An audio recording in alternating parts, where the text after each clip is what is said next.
Like, you can't get to a level of true top end success when you're spending the time doing the stuff that you must allow to be outsourced to other people. Because like that time where I could be on the phone with somebody having some sort of amazing breakthrough, it's like if I'm out shoveling, like that takes away from somebody else's benefit to do that thing. But if you really want to live that next tier up, like you have to buy your own time back. And that comes through outsourcing things to people and freeing up your time to focus on the amazing stuff you could do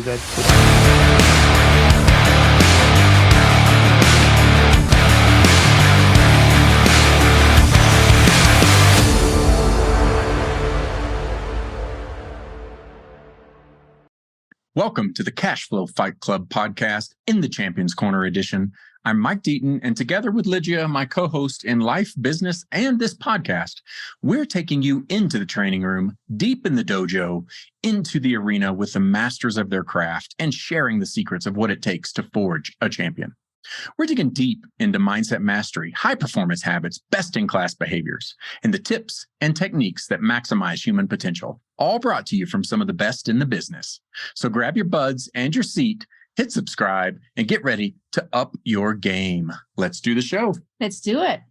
We're thrilled to be in the Champions Corner today with Rob Wolfe. Rob has a heavyweight background and brings a wealth of experience and knowledge to share with you. With a history of serving in leadership positions at top, Rob has plenty of practice mixing it up with corporate giants.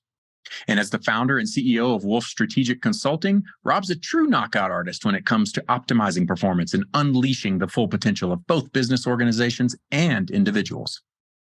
But don't let the suit and tie fool you. Rob's not all just about business acumen. He's also a certified executive coach, guiding and training entrepreneurs and executives to become champions in their own right. He's in their corner, coaching them to greatness with every jab, punch, and counterpunch.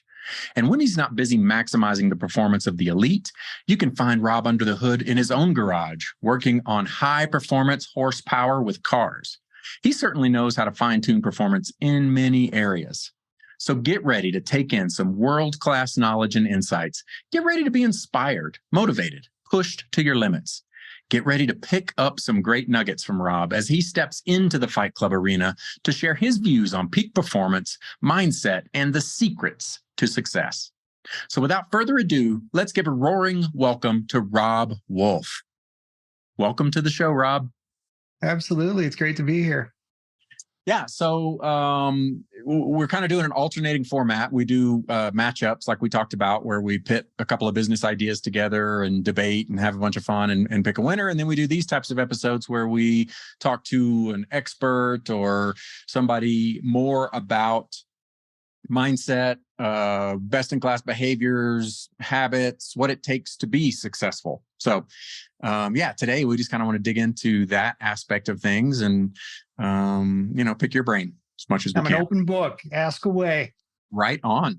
So to kick us off, why don't you give us a little bit about your background? Like, I know you were, corporate jockey for a little bit, but, are you born and raised Wisconsinite?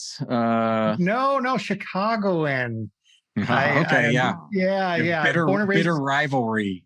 Exactly. Season Bears ticket holder. So nice. Still? God, to this day, of course. Yeah, I finally have inherited the family tickets just in time for them to close down Soldier Field and move out to the burbs. So I'm the envy of all my friends, let me tell you. And now living here in Madison, Wisconsin, surrounded by a family full of Green Bay fans. It's always a challenge being a Bear fan up here, but yeah, right.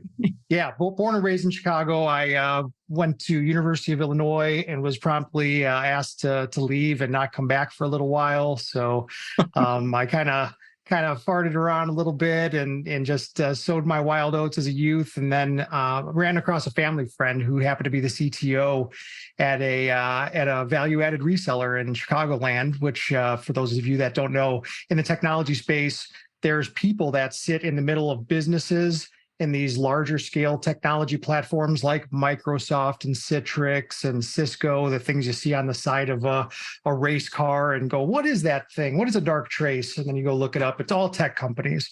And there's companies that sit in the middle of those things that are systems integrators or value-added resellers. And basically, if you're an organization, you come to a company and say, hey, I need to build this, or I have a requirement to shore up this cybersecurity capability, or go build this data center.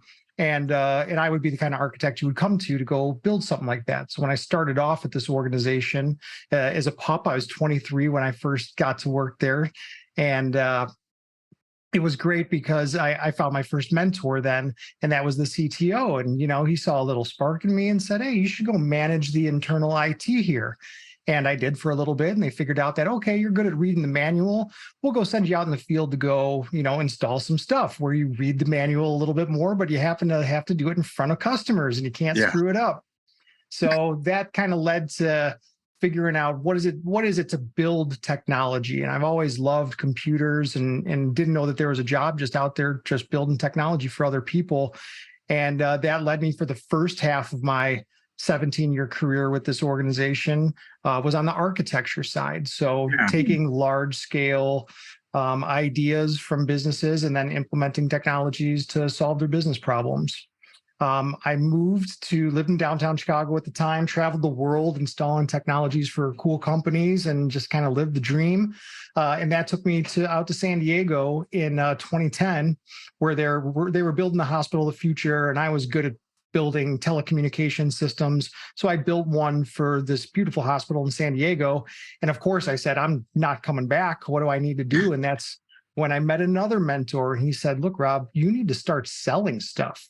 If you want to show people that you have the capability to do something, you really have to learn how to first sell yourself and then sell others. So kind of took me under his wing and showed me what it was like to go sell stuff and how to build a sales funnel and do those sorts of things. And that led me into the second half of my career, which was all IT sales. And that was on your own or still as part of a company? Still as part of the same company. Yeah. Kind of just switched hats, right? Wore like the technical sales IT kind of a role or whatever. Yeah. So when you're selling at that level, there's the business owners, and usually that's the CIO all the way, chief information officer at the top of an organization, or the chief information security officer, the CISO, that deals with all the cybersecurity. But really the entire C-suite of an organization starts to funnel down these initiatives, right? Somebody will come in an organization and say, okay, we're changing the trajectory. We're going digital. We're doing transformation activities. We're going to rebrand and change HR. We're going to do all these things. It all requires technologies to be built. And if you leverage your relationships and are in the right place at the right time and have those capabilities kind of in your bag of tricks, then hopefully they'll allow you to come in here and sell some stuff and do the thing. So I did that at a smaller scale to that kind of mid-market, 2,000, 3,000 seat companies. And then that allowed me to, somebody left one of those mid-market companies and went to a really big organization with 100,000 seats. And I did a triple merger and acquisition with those folks and led them through a lot of strategic initiatives. You're the quarterback, if you want to use a sports reference. You're responsible for what the vibe is in the locker room. You're responsible for kind of how the team feels. You're leading, you're designing, you're working with coaches and staff. You're working with on the ground personnel. Like, you're the one in the interview at the end of the game. You're really the person with the spotlight that's directly on them. And I really embraced that role, and I loved sales. Nice. That's awesome. And so at some point you shifted gears into a purely entrepreneurial role. Yeah. So 2020 comes along, and I think we all kind of know how that came down the pipe. And that was, you finished up this big merger and acquisition project. Just like all companies, there's changing of the guard. Sometimes they'll be pushing the gas pedal down to orchestrate change.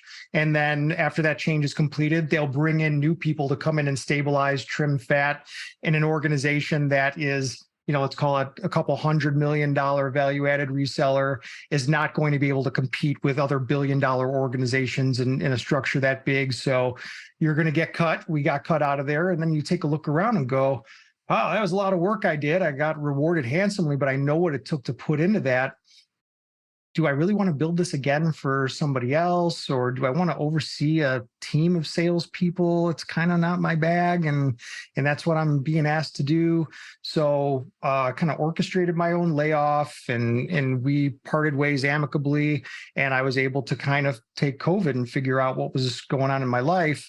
And that's when an old buddy reached out to me and started asking me some of the same questions. What are you doing with your life? What's going on? I see you kind of out there doing stuff. And it's like, you made a bunch of money. And I'm like, yeah, I made some good money. It's like, well, what do you invest in? What are you doing? And said, I really don't know. Like, I've always lived through these other mentors that were great, right? They see the capabilities in you when you don't necessarily see them in yourself. And if you're really coachable and good at execution, they'll guide you and you drive, and that relationship is really good, right? But when you don't have that anymore, you really got to start minding your own business. And I really didn't have one. So he said, hey, when's the last time you read Rich Dad, Poor Dad? And of course I lied and said, oh, it's been a long time. He's like, I know you haven't read the book. Go read the book. Got the book, read it in a day, and came back to him. I said, I see the light. What's next? Cash flow quadrant, read the book. Yeah. It's like, all right, clearly you're on to something, because everybody I tell her go read these books isn't reading them, right? They'll put them in the bookshelf and never look at them. It's like, you need to go join GoBundance. I said, what is that? And so I go take a look at it, and it's a mastermind group full of high-performing men and now women nationwide that just choose to live life on an epic level and achieve financial freedom and build big businesses and travel big and treat their family big. So when I joined a group of like-minded individuals, that's when the light bulb really kind of lit up for me, where it was like, all right, you have these mentors and they can take you to a place. But if you want true inspiration, you got to put yourself into rooms that you're not the leader into anymore. I was used to kind of being in that spotlight and doing the biggest things that I knew how to do and faking it till I made it. But it didn't really click for me until I got into rooms where I was like, oh, that dude's doing it at a whole other level. How do I go do that? And then they'd be willing to tell you. And that's when everything changed, was joining mastermind groups and getting that part of it figured out. Yeah, that's invaluable. You touched on so many great nuggets there. I went through, or we both went through, a similar journey where we were head down working, fully invested in big companies, giving it our all. And a lot of times you don't take that time to think, to step back and say, where am I going? What am I doing with my life? What do I want to be doing with my life? And that, whether it's a layoff or just a window in between jobs or COVID or whatever. I mean, it's so great to be able to do that. Even when I was working, I would say at a executive level, retreats were always great because, it pulls you out of the day to day, and you take a day or a weekend or a week even to think about things at a different level, and you're not inundated with the daily fires and all this kind of stuff. It's invaluable to take that time to introspect and to really know thyself, as the great philosophers say, to do that. So yeah, I love that you had that moment and you took it as a moment to do that, whether you would have done it on your own, or you took the advice of a mentor who challenged you in certain ways to question those things. But yeah, that's such an important lesson that I think so many of us, from the age of a teenager, right? I mean, we're just kind of put in the chute. We're in high school, and then, okay, you got to go to college, and then you got to get a job, and now it's a mortgage, and now it's a family. And then before you know it, your perception is that you're trapped in a way, like, okay, well, I don't have the flexibility now to backpack across Europe or start my own business or do something. I gotta make sure the kids have food on the table and they get to soccer, and college is being saved up for, and the next generation's getting ready to go down the same path and stuff. So I love that. Yeah. I love that you had that opportunity and took advantage of it. So Rob, you touched on a lot of great stuff, great nuggets. Like Mike said, what advice do you give for individuals that really want to make a career change, or maybe they're forced to make a career change due to market situation or pandemic or whatever situation could be? What advice do you give to those individuals? I think it comes down to evaluating your skill set, evaluating, I don't know if you guys have heard the term ikigai, the Japanese idea of you have to overlay what you're passionate about, what you're good at, what you were put on the earth to do, and what you can make money by doing. And once you really start to figure out, like, all right, what are my real core set of capabilities, my unique ability, the thing that I do that to me is very difficult to figure out sometimes, because you have to really ask other people what your unique ability is, because it's usually so innate to you that unless you know it, you may never know it because it just seems too simple. Like for me, it's strategic questioning, like being able to sit down with somebody and ask them informative questions to be able to gather information, to guide a conversation.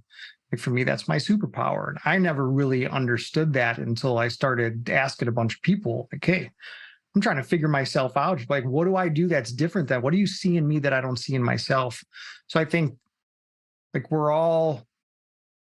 it's very tough to ask for feedback sometimes because it can be seen as this confrontational thing. Like you're asking for feedback from somebody and you assume that it's going to be this negative construct. And when you ask for feedback and it turns out that you get maybe some negative feedback, and that's okay. I think we all need negative feedback. But when you get that one piece of information that makes you go, I never thought about that about myself before. And then it's actually your identity and allows you to see into your identity so that you're able to tell that story to somebody else very quickly. I think that when you're making these monumental shifts, knowing yourself, knowing what's in your toolbox, and most importantly, knowing what you don't want to do. Like the do not do list is probably the most important because it's so easy, especially when like the chips are down, you've got family, you've got stuff to worry about. Did you save enough? Are you ready to do all the things you need to execute on in the next 180 days, let's call it, the 6-month emergency game plan? Like, did you do the stuff already that makes that 180-day window not a problem? Like I tell everybody, like, dude, if you don't have 6 months to a year saved up of cash, not like sitting in some weird investment or doing other stuff, like that's like the minimum so that you can write a check to yourself and no longer have to be worried about, dude, I got to get out there and find a job. That's mission A1. You got to save that money. Yeah, we came to that point. Gosh, I don't know. It was in 2016. I guess we were both laid off, and it was thankful for us because we had also just been reading Rich Dad Poor Dad, and it had reignited this spark of the cash flow quadrant and trying to engineer our life in a certain way such that we had cash flow coming in versus being able to work for a paycheck. But in that moment, our paychecks went away and we had no income. And fortunately, we had money in the bank. Similar, it sounds like to you, I kind of, my layoff wasn't a surprise. I kind of worked my way onto a voluntary severance list and got a payout as well. And so we had a runway, and that afforded us, to my earlier point, we weren't so trapped.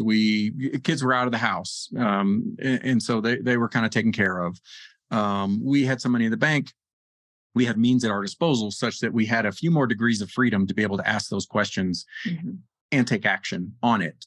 And we didn't have to feel that daily pressure of, oh my God, I have to get another job. I have to get a paycheck coming in today. We need benefits, health insurance, whatever, all these things. And so, yeah, I mean, that's great advice. As much as possible. Obviously some people, are in a different situation where they're maybe not able to scrape together 6 months of savings. But yeah, I watch my children enter the workforce, and their spending habits and these types of things. And they're hard lessons that a lot of times we have to learn ourselves. And then, the other point that we've touched on a couple of times is the rich dad, poor dad concept, and just not being so dependent on that paycheck, right? Creating cash flowing investments, cash flowing businesses, whether it's a side hustle or it's your main hustle. It's just so critical. I think we were recently having a conversation with another person about, when my grandparents, I watched them, they had, like, my grandfathers on both sides, each had lifelong jobs, retired with pensions, got the gold watch, the retirement party, all that stuff. My grandmother was an officer at a bank.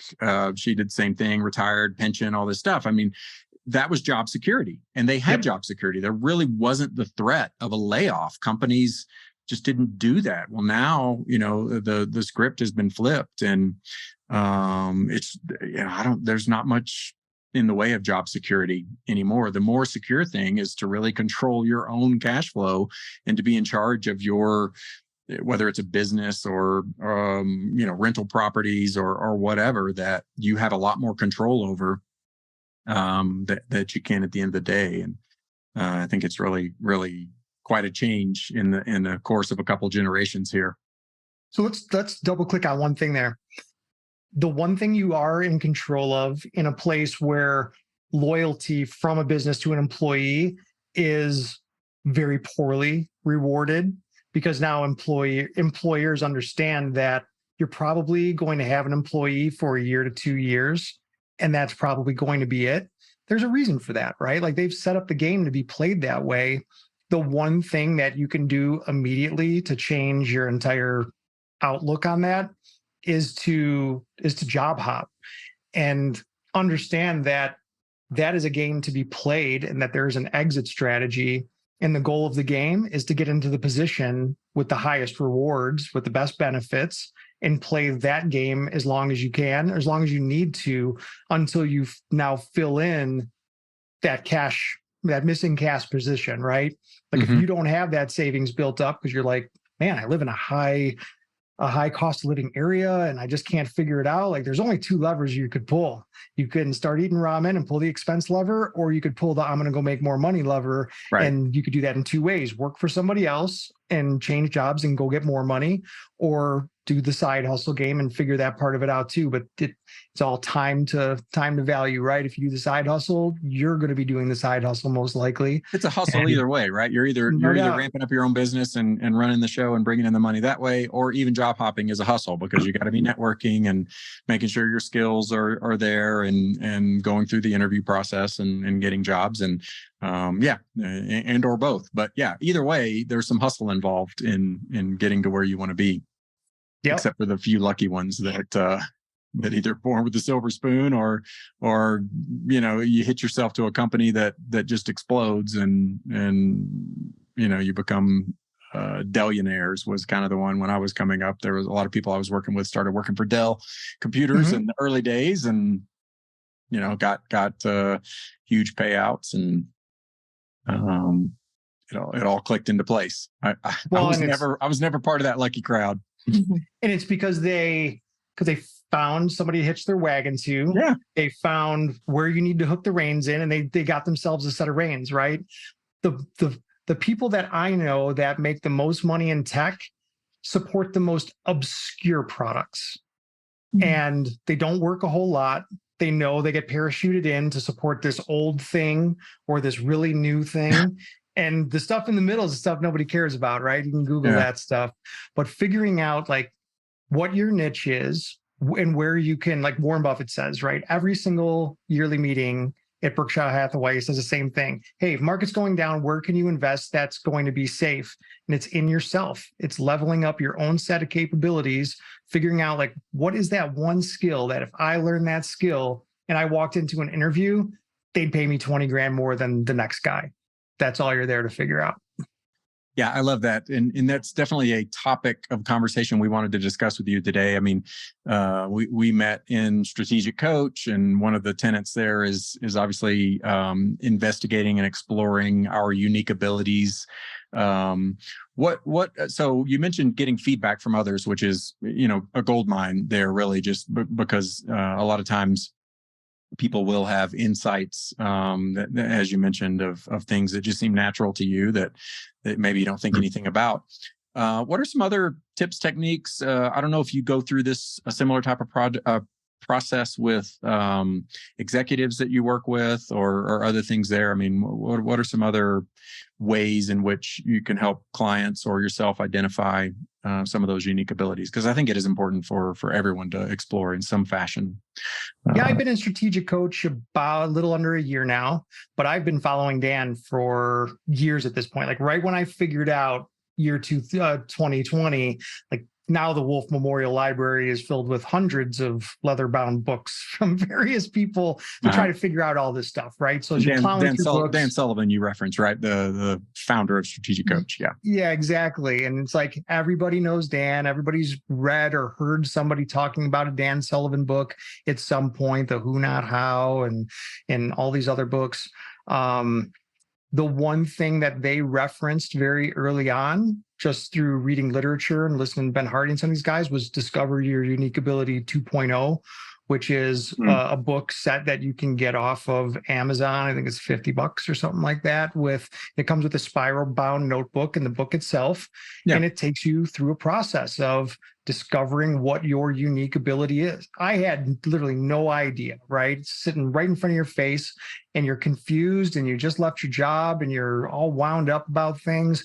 It's like setting down a path of writing out all the things that you do on a day-by-day basis, whether it's taking out the trash, feeding the dog, mowing the lawn, sending out thank you notes, doing work stuff, calling clients.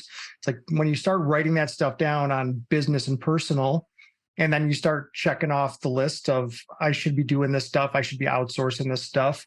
Here's what I really love to do. Here's what's easy for me.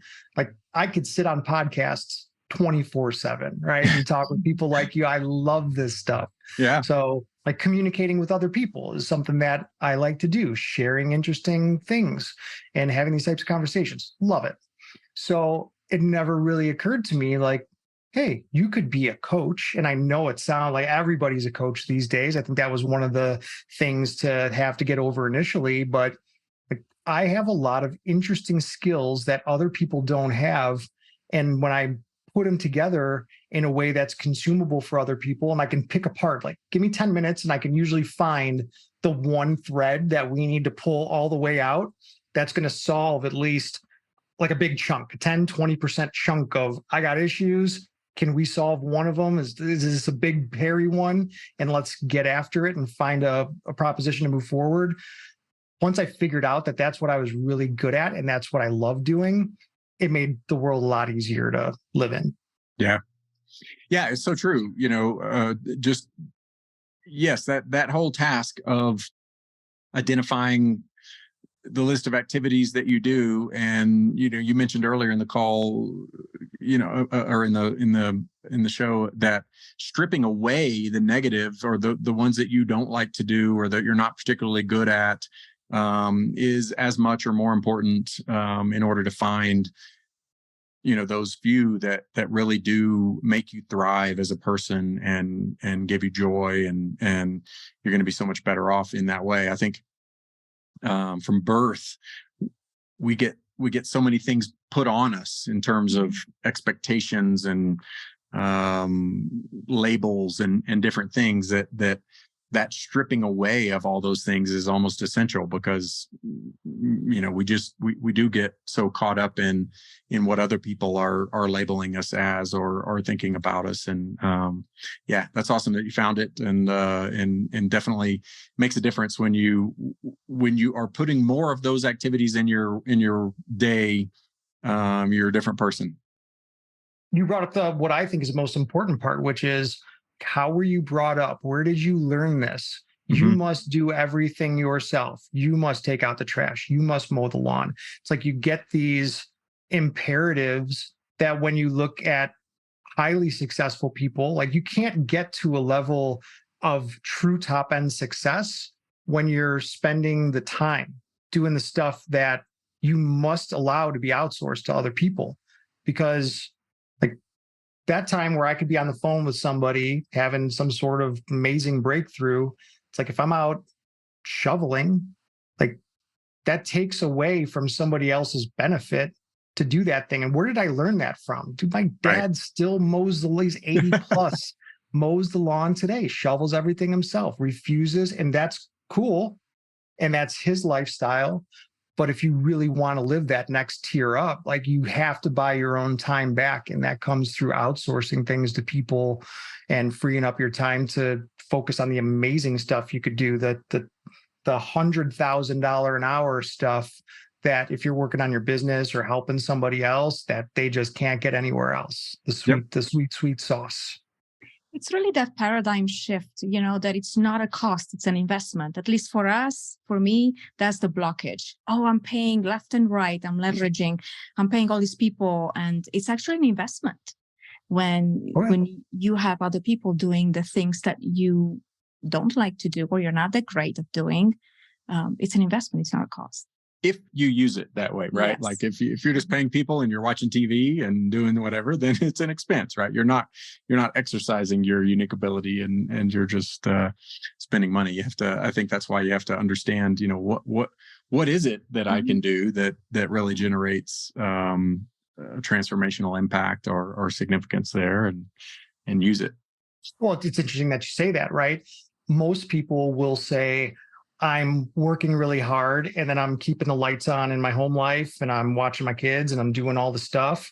It's like, what if you don't have that time to relax? What if you haven't found a way to buy back some of your time so you can watch TV and sit on the couch for a minute? Like the mind needs relaxation and reboot and all that stuff. So even if you see it as an investment in buying back your time for relaxation and freedom, I think that's important too. Absolutely. Yeah. Yes. If it's intentional in that way, right? Yep. It's not just that way. That's great. What about, so is that largely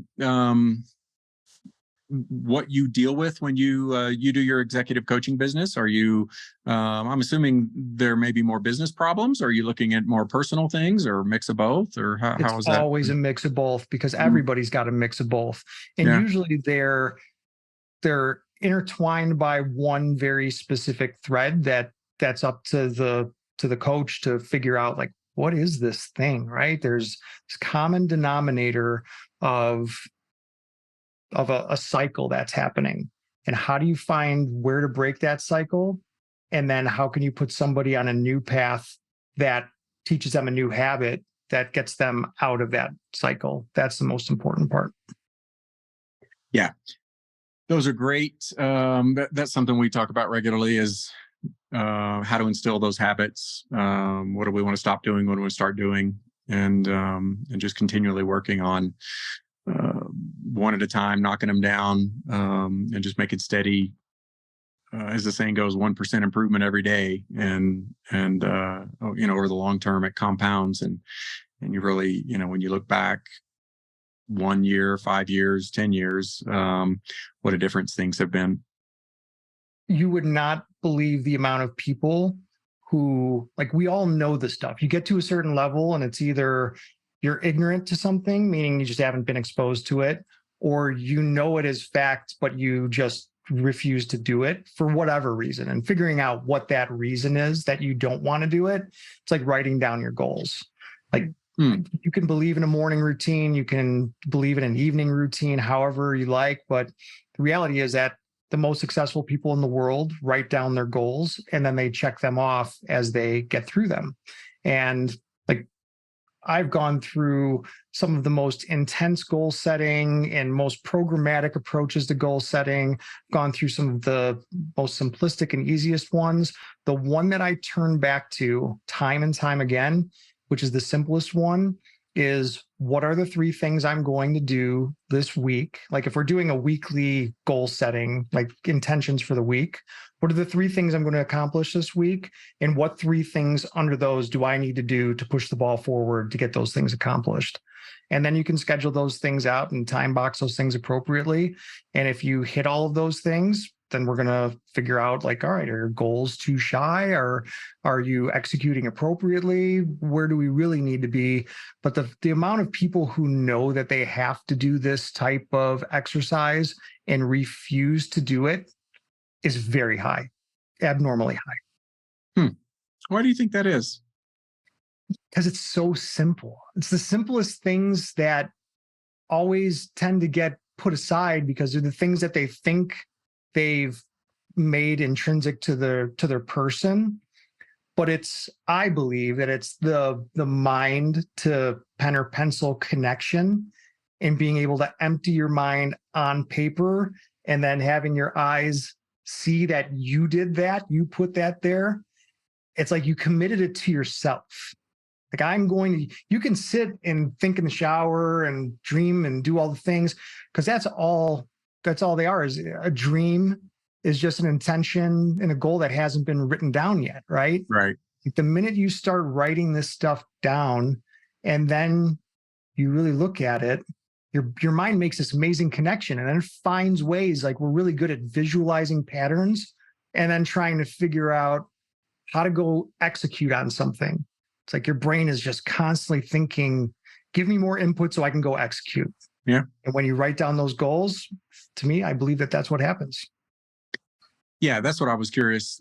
I mean, I have a sense that there's some fear of accountability almost, right? If I write this down, then, okay, now it becomes a real goal and I need to get after it. Otherwise, I'm going to look back and not have achieved it. Or I've written this goal down and I have achieved it and I get the celebration of checking the goal off. That feeling is 1,000 times better than some artificial feeling of, oh, I didn't hit my goal. Yeah, 100%. I mean, I'm all about the incentives. I was just curious, like why most people wouldn't take the time to write down their goals and do things like that. And I think there's a little bit of fear in some of that. I also think some of us, sure. I think we get a really an illusion or a false sense of productivity with the myriad of things that go on throughout a day, right? Checking email, doing mundane tasks that really aren't moving the ball forward, or those types of things. Or we fool ourselves into thinking that's productivity rather than, as you said, okay, what are my goals? What are my top 1, 2, 3 things that I need to get done this week to move that? Am I blocking the time to make sure those get done? And I have that focused time to take care of it. It's a lot more, it's a lot easier at the end of the day to think, oh, well, I answered 50 email and I, did this for somebody else and I did all these other things. And you're productive in a sense, but you're not really focused on the priority and taking care of what you consider important. Well, I mean, that's part of being an employee task rabbit, however you'd like to see it, right? It's like they're going to manufacture rules to the game. I mean, I knew that as a sales rep, being ultra responsive over email, taking calls from my client day or night, and they're a global international company, Japan, the whole 9 yards. Like, I knew that every time I took a call or made an email and got a connection made, like, I'm going to make $1,000. When you start to realize, like, all right, the volume of the work is dictated by the communication. This communication is email and phone. Like, all right, if that's how you make your money, great. I think it's important to rationalize what those things are. Like, if you're surfing email, like, I think a lot of people see email can be just as much of a distraction as social media and any other sort of thing that's scrollable, right? Like, we all get dopamine hits of people coming in. I rarely check my email, maybe once a day. Yeah. And I used to see it as a always on thing. And I think it just depends on what the qualifications are for your job. And the sooner you figure out, like, I could hire somebody to manage my email and those people are highly cost effective and they do a much better job than I do. Figuring out the who in that world is much more important than the what. Yeah, definitely. And even with the, advent or the oncoming improvements to AI and those types of things, I mean, there are overlays and apps and different things that can also help you manage your inbox or other tasks that I think are going to really just turbocharge productivity, or at least have the potential to. They can also be a distraction, as you mentioned, depends on how you use the technology. But yeah, a lot of good things out there. And definitely with email, as with any of these, for sure. I mean, if you're using it mindfully and you're using it to forge connections or make strategic moves in a business sense, then for sure it's worthwhile. But yeah, I think a lot of us get that dopamine hit from just answering and crossing off and checking a small box instead of checking a big box. Yeah, there's only I know this for a fact. There's only one motion that really makes money in the world, and it's this one right here. You have to pick up the phone and call people. Yeah. You do this, the LinkedIns and the this and the that, and it all has its place, right? And it's all to be able to get to a phone call with somebody or get to a lunch meeting with somebody. But the reality is, like, figuring out what really makes your business move and what that ideal thing is for you or for somebody else to be doing.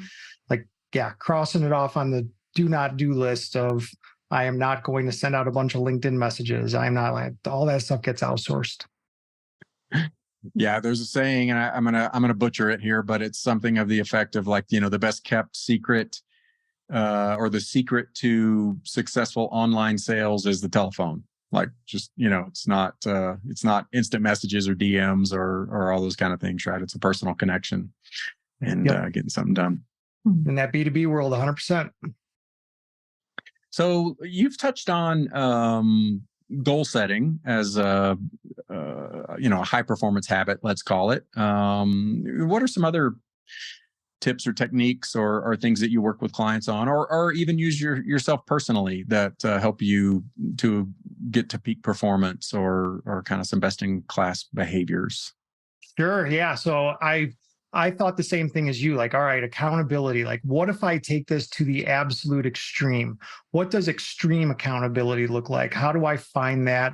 If that's something, like, I know I strive really well in structured environments. I went to military school. It's like, I know where I excel.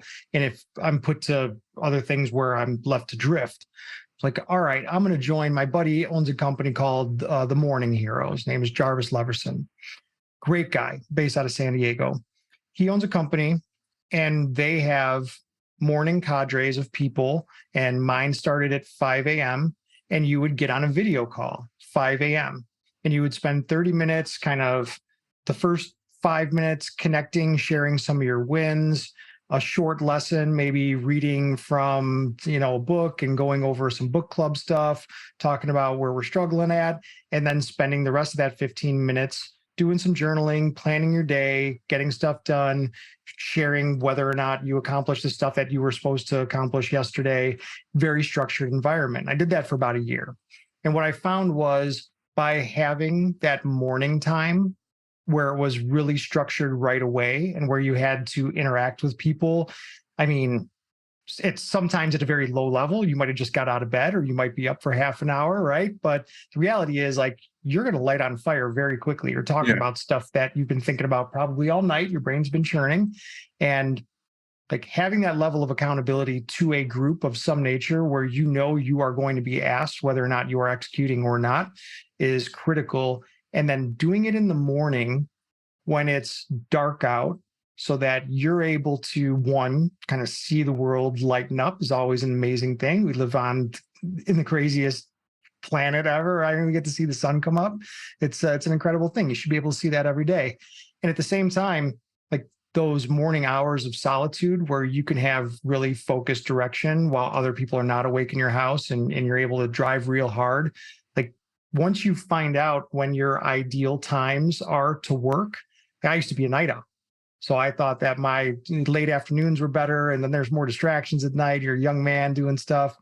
Like, when you figure out that the kids aren't up, other things aren't happening, like, you have undivided time to do whatever you want. And maybe those things are get up and go to the gym, go take a walk, meditate, whatever those things are that help you process your day and figure out, like, what you really need to do to live life on a different level. Doing them in the morning is really powerful. Yeah, it is in many ways, as you just mentioned, from the solitude and lack of distractions, even to just setting your day up for success because you have invested in yourself, whether that's, physically, mentally, spiritually, whatever I know, and legit will agree. I'm a much better person throughout the day when I hit my workout in the morning and my endorphins are kicking, and versus whether I have not done it, then I can be a little grouchy or just off in general in some way. So I love the morning time. I haven't always been a morning person either, but there's nothing better than, we live here in the mountains, and just to be able to see the sun come up over the pine trees, and every day is unique in terms of clouds and colors and all that stuff. It's very spiritual. Yes, it is. You mentioned family. So it's an important topic in terms of whether you want to call it work-life balance or some type of harmony in that. How do you view that, and do you actively work on boundaries or focus time with the family, or kind of what's your take on all that? Yeah, it took me a long time to realize that, like, you'll never have enough. Like, the chances of you building out this life so that you don't have to worry about the colleges and the tuitions, and do I have enough for my family, and do I live in the nice house that I want to live in, and all that stuff. Like, you're probably never going to be ready. I didn't have a child until I was 42. Mm-hmm. So for me, I started later in life because I always thought, like, all right, let's have everything ready. Let's have everything in place. But now you look at it and you're like, all right, by the time my kid graduates college, I'm going to be, 60. And and that's just with having one kid. Mm-hmm. So there's a lot that went into it for me, of like probably not thinking I was ready, not being with the right partner at the time. But then, I sat down at a goal setting, believe it or not, sat down at a goal setting workshop. My buddy Josh Painter in San Diego throws this goal setting workshop. It's gone from his team of real estate agents to like 150 people, 200 people in a winery. It's beautiful. And I'm sitting there with a bunch of friends around the table, and I'm doing the same thing. We're planning out what our year is going to be like. And by the time I got done planning, it was like, we should have a family this year. It never really crossed my mind that much, but it's on the paper. And so I got up and said, hey, I think we should have a family this year. And man, that was in December. And by January, we were having a family. It was pretty crazy. So yeah, talk about manifestation. Okay. Yeah, totally. Right. So whatever you put on the paper, just be careful. It's bound. That's right. To probably happen. Spoken word or the written word. That's right. So now everything I do is like, now that Lindsay has changed from being a headhunter making a bunch of money to now she's a stay-at-home mom. Like, now you have new responsibilities as an entrepreneur and a business owner to feed the family. And I mean, all three of us need to get fed, and you got to be ready to do that. So for me, it's all about like spending time with your pillars, right? Work life, personal life, family life. And I spend a lot of time now in the family life mode, right? I like hanging out with my kid, and she's super cool, and we're having a ton of fun. And it's like, when I'm not doing stuff like this, I sacrifice a lot of my personal life. Like, I lived in San Diego, ton of friends, everything was great. We moved to Madison to be closer to our families, my fiance's families from here. So it's like you make these sacrifices, you change the things, right? Where I'd usually be out at restaurants and with friends and going all over the place. It's like, I don't have a ton of that here. Like, I'm in work mode and I'm in family mode, and the other pieces kind of figure themselves out. Yeah. Priorities and purpose. Yeah, that's great. They evolve over time, and family is a big part of how that changes fundamentally. Or it should, in my opinion, and maybe it doesn't for everybody, but yeah, definitely a good thing there. Yep. How do you stay motivated and maintain a level of enthusiasm when you face setbacks and obstacles in your life or work? Because the obstacle is the way. And I know that there's a book and people can read the book, but the reality is, like, whenever you see something that manifests itself in the negative context, or it seems to be like a problematic, that's where all the magic is on the other side of that thing. So when those things pop up that you're on the verge of something amazing happening. And then you get to feel the good feeling once you've navigated that obstacle and taken from it the teachings that it was brought there to give you. Then you could take that and bundle it back up and go find the next thing. So it's like surrounding yourself with really smart people that are also motivated. Mhm. And I mean, having a family doesn't hurt, right? Like looking around and going, like that kid needs to see actively somebody doing the thing at the highest level. Like, what are you? I remember growing up as a kid, and I mean, dude, 7 a.m. alarm is off. 7:15, dad is shaving. 7:20, like in the kitchen for 5 minutes. 7:25, garage door opens. 7:28, out the door, and he's to work the business that he owned. And I mean, like clockwork forever. It's like those patterns that whether you want to be those patterns or whether you don't want to be those patterns at all. I tried to defy that pattern for my entire life, right? I didn't like having that ultra orchestrated. It turned me off so much.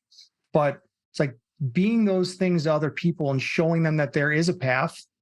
And you don't necessarily have to take this path, but this is the path that I'm on.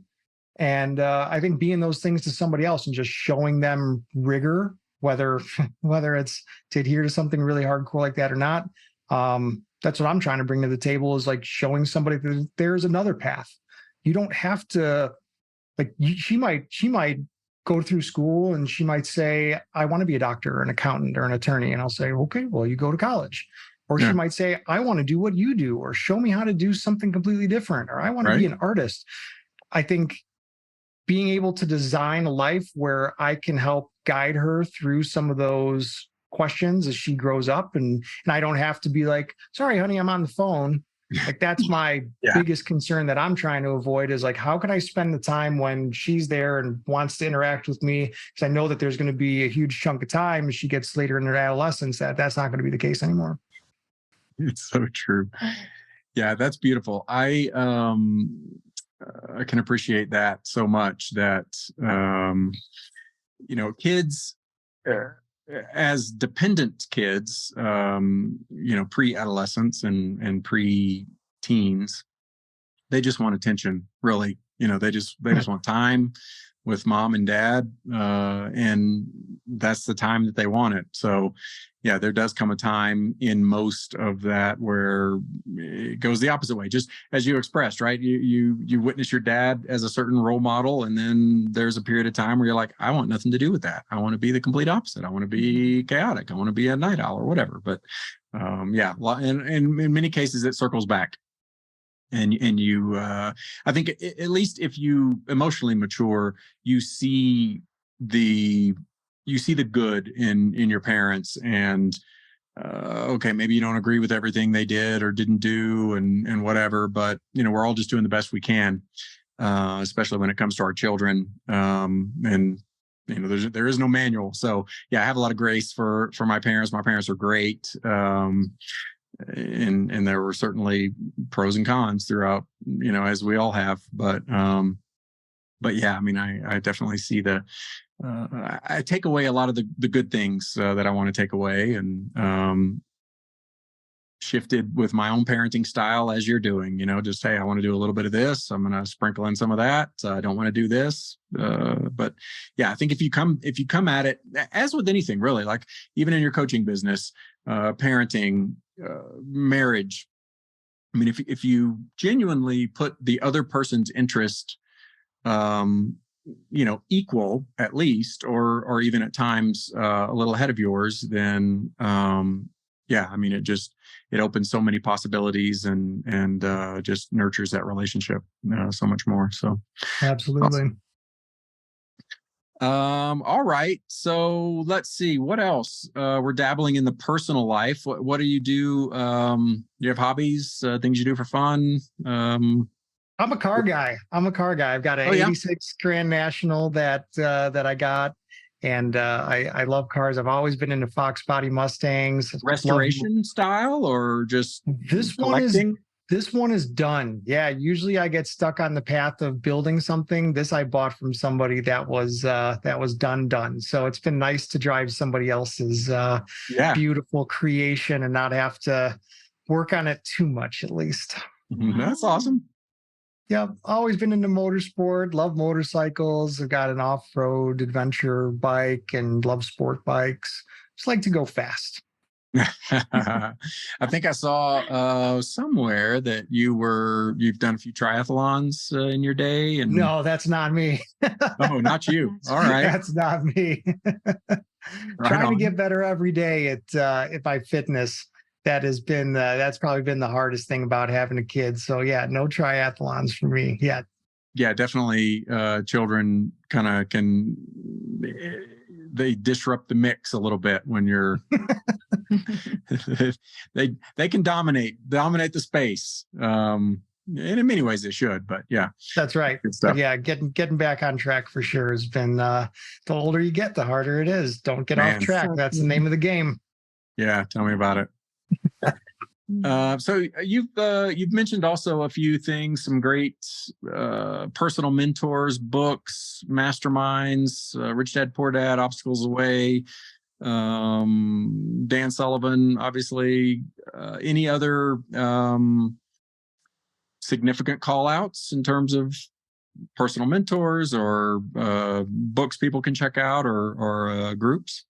Yeah, the one thing that's interesting, Sam Dogen, Dogen, he's called Financial Samurai online. He wrote a book called How to Orchestrate Your Own Layoff, I want to believe is the name of the title, something very close to that. He also wrote an amazing book recently called Buy This, Not That, which it's like you've got these two cadres of people in your life. The further you get down the path of investing, it's more savvy investors and figuring out how to do bigger deals. And then there's all the folks that want to figure out, hey, how do you do what you do? And I was always looking for that one manual to be able to give to somebody that kind of started them on the path, or they were able to pick up like out of 20 steps, I am at step 6. Buy This, Not That by Sam Dogen is a great reference manual for people that are kind of past, like if starting from zero financial education is Dave Ramsey, Total Money Makeover. Like that's for people who have not played the game well, are under tremendous amounts of debt, are trying to get to some level of personal financial freedom, right? So I always put people into boxes like, your stuff's together, your stuff is not together, and you need to learn more stuff, or you need to like overhaul your financial life. Because for me, it's like all this stuff starts with some level of financial competence and financial hygiene. Like you can't play bigger games if you haven't won the early games. So for the people that are in those circles, I recommend those two programs quite a bit. And I've seen other people go through them with a tremendous amount of value. Interesting. Good stuff. I hadn't heard of that. Financial Samurai. That's great. Yeah. That's a whole area of conversation. But as with a few of the really critical tasks or skill sets that we need to have as functioning adults, we don't get formal education in a lot of those ways. And so it's easy to get. I know as a kid, when I got to college, and the credit card applications start hitting your mailbox, hey, to open this credit card, do all this stuff. I mean, it's easy to go down the wrong path of excess and debt and do all that. So yeah, definitely there's a learning curve there. And then, I'm all too familiar with getting yourself in trouble and then having to dig out and then going into a different phase where you're a little more mindful and looking to make your money work for you rather than spending it on a bunch of doodads, as Robert Kiyosaki calls them. But that's right. In limiting your exposure, right? Like just like you, my financial hygiene as a young man was very, very poor. And it's like you got to figure out, or at least you have to have somebody to help you so that you don't dig the hole so deep that you can't get out of it. Right. And that's why they give you $500 limit on your credit card. You're testing the waters. How deep can this go, right? So, but it's like you, as a young man or a young woman, you always want to figure out like, all right, how can I test the waters with and bring me the least financial and personal exposure along the way. So I can learn through making mistakes, because there's nothing like making a horrible financial decision, like going out to a nightclub and overextending yourself and going, that was really, really dumb. I got zero value out of that. Or, getting had by somebody when you buy a car, like all of these things. Everybody has learned either the easy way or the hard way doing it yourself, the easy way somebody else telling you so you don't do it yourself. So all you could really do is just try to educate yourself at the highest levels so that you can, learn through other people's mistakes and carry those lessons forward. And I think it all comes down to reading.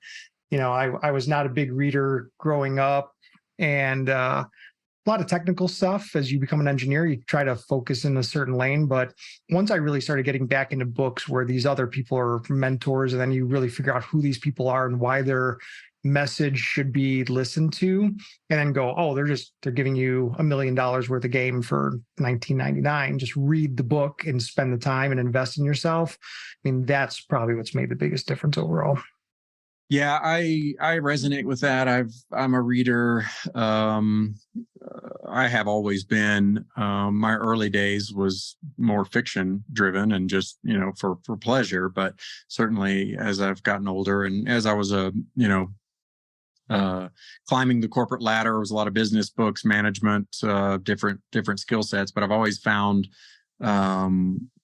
knowledge base through reading as something that I yearn for. I would say, to caveat that, or to complement it, in today's day and age, there's so much media out there, whether it's reading a book, you can listen to audiobooks, there's beneficial sides to the social and digital platforms where people are putting out digital content and all this kind of stuff. So, I mean, it's really the hunger to learn. You can find your medium, right? If I know a lot of people say, reading's not my thing or whatever. It doesn't have to be. So there's a wealth of information out there. For people who are, especially younger folks that are used to more digital-based media or short form, I mean, they're already in TikTok. That's an automatic. Everybody is.